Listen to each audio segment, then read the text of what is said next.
Bonjour, frère Ludovic. Donc, j'interviens en ce qui concerne ton message sur Montons sur la montagne. Donc, le début est correct en ce que nous voyons concernant Moïse et Élie. Le lien avec la résurrection. Le chapitre 19 de Exode, qui détermine la maison de Jacob qui est Israël, est sorti d'Égypte. Tu es d'accord? Il est amené par Dieu dans le désert de Sinaï. Le désert est un endroit entre le monde, qui représente la terre, et la terre promise, qui représente le ciel. Là, Dieu annonce que son désir, c'est de séparer ce peuple de toutes les nations, sanctifié et consacré à lui par une alliance au travers de sa loi. Le peuple répond positivement au tout début. Dieu demande de se sanctifier 2 jours. Là, on a comparaison avec les 2000 ans de grâce aujourd'hui. Et au troisième jour, il va descendre de la montagne dans une épaisse nuée en vue de tout le monde. Au verset 13, il est précisé que la corne de bélier va sonner pour donner le signal que le peuple peut monter à la montagne. Là, c'est un symbole de l'enlèvement pour le peuple de Dieu. Je pense que tu es d'accord. Là, l'ordre est donné de se garder pur et prêt pour le troisième jour. Ça ne te rappelle pas quelque chose? Au verset 16, le troisième jour est arrivé. Les tonnerres, les éclairs, grosse nuée, le son de chauffard. Le peuple est dans la frayeur. La manifestation de la présence de Dieu dans sa gloire était telle que le peuple n'était pas prêt à être au milieu d'elle. Comme résultat, Moïse était seul pour monter au sommet de la montagne. Pourquoi? Pourquoi Moïse n'a pas été effrayé comme tout le monde? Eh bien, sa relation avec Dieu était très différente. Moïse n'avait pas eu de besoin de la loi écrite pour avoir sa relation avec Dieu. Il l'a déjà connu et est devenu son ami. Mais le peuple en avait besoin, car il ne connaissait pas ce Dieu pour apprendre à le connaître. Il fallait savoir qu'est-ce qu'il aime et qu'est-ce qu'il déteste, qu'est-ce qu'il est. On sait très bien le péché. Dans Exode 20, lisons. Et Moïse dit au peuple, ne craignez pas, car Dieu est venu pour vous éprouver, et afin que sa crainte soit devant vous, et que vous ne péchiez pas. Verset 21, le peuple donc se tint loin, mais Moïse s'approcha de l'obscurité dans laquelle Dieu était. Moïse a pu intercéder pour son peuple plus tard, pour que Dieu ne le détruise pas. Il a été exaucé parce qu'il a été considéré ami de Dieu. Pour être un ami de Dieu, il faut le connaître personnellement, avoir une communion, connaître son cœur. Lorsque telle relation a eu lieu, il n'y a pas de peur pour entrer dans la présence de Dieu, être participant de sa gloire, où il y a des tonnerres, des éclairs, de la fumée ou même le feu. Ce n'est pas tous ceux qui sont dans le peuple de Dieu qui sont prêts à l'enlèvement. Il y aura aussi ceux qui sont comme Moïse, ayant une relation personnelle en telle amitié que lorsque le temps de l'épreuve va arriver, avec la manifestation forte de la gloire de Dieu, ils ne seront pas effrayés, mais ils seront capables d'intercéder pour le reste du peuple. Ils seront comme une protection pour ceux qui sont effrayés. Au moment de la lecture d'Exode, beaucoup de symboles nous viennent à l'esprit. C'est énormément prophétique tout ce passage. Mais lorsque tu donnes ton commentaire plus tard, tu fais la même erreur qu'auparavant. Il s'agit de l'interprétation de la grâce et la loi. Tu parles de la peur de Dieu et de la crainte de Dieu et tu expliques la différence entre elles et leur impact sur le croyant. Donc, en partie, c'est vrai, mais juste en partie. Je peux témoigner que nous avons cru que l'enlèvement pourrait être, je crois, en 2015. Nous avons eu peur de ne pas être encore sanctifiés pour être dignes de ce statut de l'épouse de Christ. Mais sache que ça a fait un déclenchement de la sanctification encore plus qu'avant. Et là, nous avons décidé à faire le plus possible des choses pour le royaume, sachant qu'il reste peu de temps. Alors si cela était notre cas, et je crois que nous n'étions pas seuls comme ça, tous au fond de nous, nous pensions être pas prêts, dans une crainte, dans une petite peur. Probablement, il y a eu d'autres croyants qui ont eu un déclenchement par une prise de conscience, donc la peur était comme un starter, si je peux m'exprimer ainsi. Mais aujourd'hui, il n'y a plus aucune peur, sache-le, seulement amour pour Dieu et pour son royaume. Et même nous ressentons que le Seigneur veut nous préparer, non pas que pour l'enlèvement, mais aussi pour que nous soyons qualifiés pour servir son peuple au moment des tribulations. Pour que le plus grand nombre d'âmes puissent être sauvées. Nous ne sommes pas fixés sur nous-mêmes, mais notre regard est posé sur le Seigneur et son royaume, car c'est ce qu'on doit chercher par le commandement. Matthieu 6, verset 33. Cherchez donc premièrement le royaume de Dieu et sa justice, et toutes ces choses vous seront données par-dessus. Tu dis que la loi de Moïse nous tue. C'est un mensonge. Tu lis le passage et tu ne réalises même pas que ce passage, il est clair que c'est le péché qui nous tue, mais pas la loi. La loi indique que nous sommes coupables. Oui, mais la loi n'a pas de puissance de tuer. Romains 3, verset 19. Or, nous savons que tout ce que la loi dit, elle le dit à ceux qui sont sous la loi, afin que toute bouche soit fermée et que tout le monde soit coupable devant Dieu. Verset 20, c'est pourquoi aucune chair ne sera justifiée devant lui par les œuvres de la loi, car c'est par la loi que vient la connaissance précise et correcte du péché. Nous ne devons donc pas nous justifier par la loi, mais nous exprimons notre amour et notre foi en Dieu en l'observant. Attention, lis ceci, Romains 3, au verset 31. Anéantissons-nous donc la loi par la foi? Non, sans doute, mais au contraire, nous établissons la loi. Romains 6, au verset 6. Sachant que notre vieil homme a été crucifié avec lui, afin que le corps du péché soit inactif et que nous ne soyons plus esclaves du péché. Verset 7. Car celui qui est mort est libre du péché. Verset 9. Sachant que Christ est ressuscité des morts, ne meurt plus, la mort n'a plus de pouvoir sur lui. Verset 11. De même, vous aussi, considérez-vous comme morts au péché, mais vivants pour Dieu en Jésus-Christ notre Seigneur. Verset 12. Que le péché ne règne donc pas dans votre corps mortel pour vous faire obéir à ses désirs. Verset 13. Et n'offrez pas vos membres au péché pour être des instruments de l'injustice, mais offrez-vous vous-même à Dieu comme de morts étant devenus vivants, et offrez vos membres à Dieu pour être des instruments de justice. Verset 14. Car le péché ne dominera pas sur vous, parce que vous n'êtes plus sous la loi, mais sous la grâce. Verset 15. Quoi donc? Pécherions-nous parce que nous ne sommes plus sous la loi, mais sous la grâce? À Dieu ne plaise. Verset 16. Ne savez-vous pas qu'en vous offrant à quelqu'un comme esclave pour lui obéir, vous êtes esclave de celui à qui vous obéissez, soit du péché qui conduit à la mort, soit de l'obéissance qui conduit à la justice? Verset 18. Ayant donc été affranchis du péché, vous êtes devenus esclaves de la justice. Verset 20. Car lorsque vous étiez esclaves du péché, vous étiez libres à l'égard de la justice. 21. Quels fruits donc aviez-vous alors? Des fruits dont maintenant vous avez honte? Certes, la fin de ces choses, c'est la mort.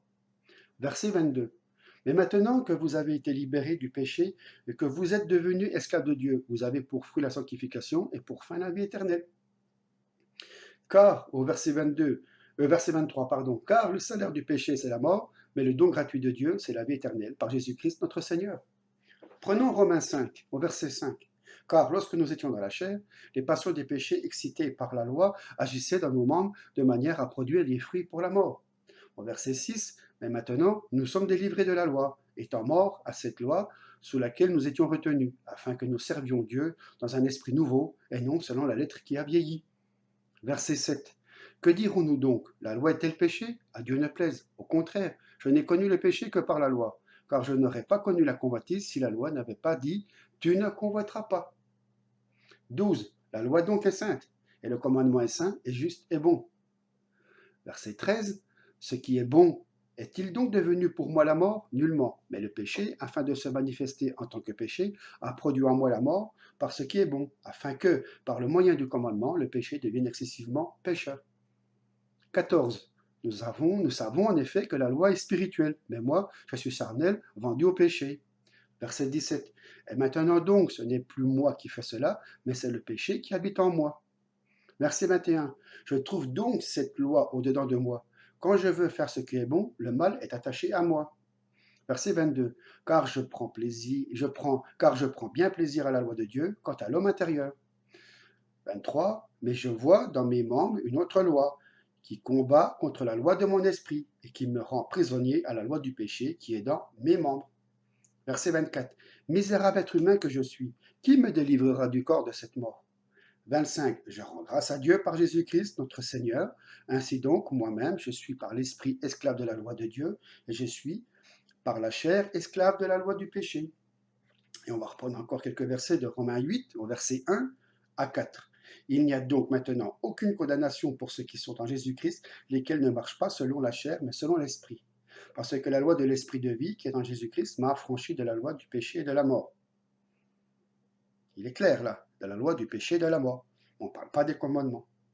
Car, au verset 3, car ce qui était impossible à la loi, parce qu'elle était affaiblie par la chair, Dieu l'a fait en envoyant son propre Fils dans une chair semblable à celle du péché. Et pour le péché, il a condamné le péché dans la chair, afin que la justice de la loi soit accomplie en nous qui ne marchons pas selon la chair, mais selon l'esprit. Donc, est-ce que tu comprends où est ton erreur? Tu dis que la grâce nous a dégagés de la loi. Mais le problème, c'est que si nous sommes dégagés de la loi de Dieu, nous sommes hors de sa volonté, carrément. L'Esprit de Dieu est exprimé par sa loi. C'est pourquoi lorsqu'il est dit marcher selon l'Esprit, c'est sous-entendu selon la loi de Dieu. Si tu accomplis sa loi, tu n'es plus sous la condamnation. C'est évident. Et le fruit de l'Esprit est ce que nous produisons comme conséquence dans une telle marche. C'est évident. Galates 5, au verset 22. Mais le fruit de l'Esprit, c'est la charité, la joie, la paix, la patience, la bonté, la bienveillance, la foi, la douceur, le contrôle de soi. Verset 23, la loi n'est pas contre ces choses. Par contre, si tu es dégagé de la loi de Dieu, tu vas produire ce qui est naturel à ta vieille nature charnelle, dominée par le péché. Car soit tu es esclave de la justice, donc de la loi, soit esclave du péché. Il n'existe pas d'autre catégorie. Un pécheur saint ou saint pécheur, ce n'est pas biblique. C'est pourquoi nous voyons qu'il y a une confusion, un mélange dangereux. Il y a plus de preuves aujourd'hui que l'apôtre Paul a toujours gardé sa pratique de la loi. Mais ce qui est clair, c'est que personne ne peut se justifier par la loi. Non, nous croyons en Dieu et notre foi se manifeste par l'obéissance à sa loi. Il y a un autre détail. Il ne faut jamais oublier que le peuple de Dieu passe par la croissance spirituelle. Les étapes liées à la maturité spirituelle sont semblables à une croissance physique humaine. Les enfants ont besoin d'une ordonnance pour apprendre à obéir. Rendus à l'adolescence, ils commencent à comprendre qu'initiativement, pour obéir aux règlements sans être poussés par les ordres est une chose très valorisée. Mais encore plus tard, quelqu'un qui est mature, il sait sans aucune indication spéciale qu'il faut faire pour être conforme à son héritage.